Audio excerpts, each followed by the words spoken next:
Our YouTube channel. Guys మనం morning చూసుకున్నాం కదా, ఒక పోస్ట్ అయితే పోస్ట్ చేశాను. సో ఆ పోస్ట్ అయితే ఇవాళ అయితే డౌన్ సైడ్ బ్రేక్అవుట్ అవ్వలేదు, అలానే అప్ సైడ్ బ్రేక్అవుట్ అవ్వలేదు. సో ఇవాళ అయితే ట్రేడ్ అయితే లేదు. కాకపోయినా నేను ట్రేడ్ లేకపోయినా ట్రేడ్ తీసుకున్నా. సో ట్రేడ్ తీసుకున్నందుకు ఎలా ఉందో ఎఫెక్ట్ అయితే మీకు ఇప్పుడే లైవ్లో చూపిస్తా. అలానే మనం చార్ట్స్ అయితే డిస్కస్ చేసుకుందాం. ఓకే గాయస్, కనిపిస్తుంది కదా నా 5K. మీకు అలానే తమ్నైల్లో కూడా పెట్టాను 5K లాస్ అని. ఇంకైనా నిఫ్టీలో తీసుకున్నా. ఓకే, క్లియర్ లేదేమో, ఇంకొకసారి చూసుకోండి. ఓకే, సో గాయస్ నేనేం చెప్తానంటే మన లెవెల్స్ బ్రేక్అవుట్ అయ్యే వరకు వెయిట్ చేయండి. ఓకేనా? వెయిట్ చేయకుండా మనం ఎంట్రీ తీసుకున్నట్టయితే మన స్టాప్ లాస్ ఇవ్వాల్సి వస్తుంది. ఇవ్వకపోతే అలానే లాస్ ఉంటుంది. సో గాయస్ నేనైతే నేను చేసిన మిస్టేక్ అయితే మీరు రిపీట్ చేయకండి.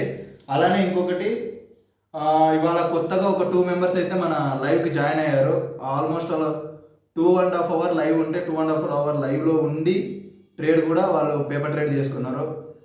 Full happy. అలానే వాళ్ళు కొంచెం డౌట్స్ కూడా అడిగారు. సో గాయస్ మీకు యూస్ఫుల్ అవుతూ ఉంటే కంటెంట్ అయితే లైక్ చేయండి, అలానే షేర్ చేయండి. సరే, ఇంక లేట్ ఎందుకు, వీడియోని అయితే స్టార్ట్ చేద్దాం. గాయస్ చార్ట్ మీదకి అయితే వచ్చేసాము. చార్ట్ అయితే కనిపిస్తుంది కదా. మన లెవెల్ ఏం చెప్పాము, బ్యాంక్ నిఫ్టీ చూస్తున్నాం కదా. బ్యాంక్ నిఫ్టీ 45,200 బిలో వెళ్తే మనం డౌన్ సైడ్ అయితే వెళ్దాం అనుకున్నాము. అలానే 45,700 అబోవ్ వెళ్తే మనం లాంగ్ సైడ్ అంటే మీన్స్ అప్ సైడ్ వెళ్దాం అనుకున్నాము. సో మనకి ఇక్కడ చూసుకున్నట్టయితే అప్ బ్రేక్అవుట్ అవ్వాలి, డౌన్ సైడ్కి కూడా బ్రేక్అవుట్ అవ్వాలి.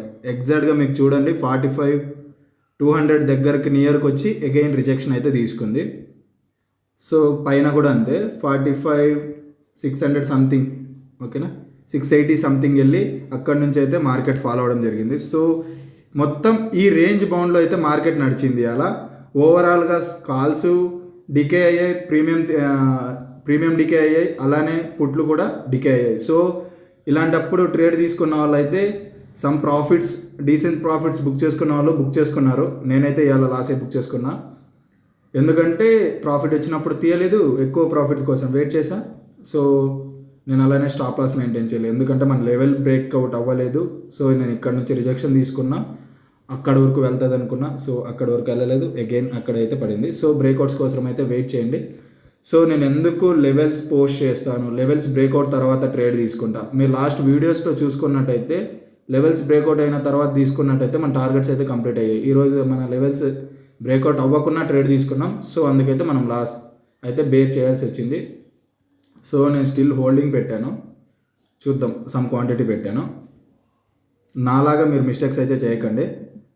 ఇక్కడ నిఫ్టీ, ఓకే, మన నిఫ్టీ చూసుకున్నట్టయితే 21,800 చెప్పాను. 21,800 అబోవ్ వెళ్తే మనం లాంగ్ సైడ్ వెళ్దాం అనుకున్నాం. ఓకేనా? అక్కడికి వెళ్ళలేదు, మార్కెట్ ఓపెన్ అయ్యి నియర్ 21,800 దగ్గర మార్కెట్ ఓపెన్ అయింది.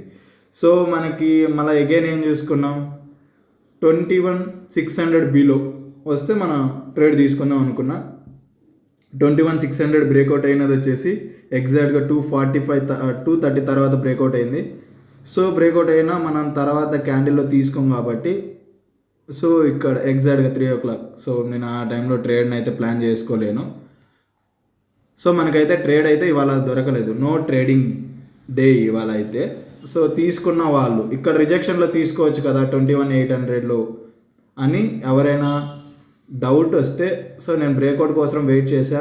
నా వ్యూ అయితే స్టిల్ నేను నెగిటివ్ అని చెప్పట్లేదు, స్టిల్ పాజిటివ్ కాబట్టి. సో నేను బ్రేక్అవుట్స్ కోసం వెయిట్ చేశా. ఓకే గాయస్, బాయ్, జై హింద్.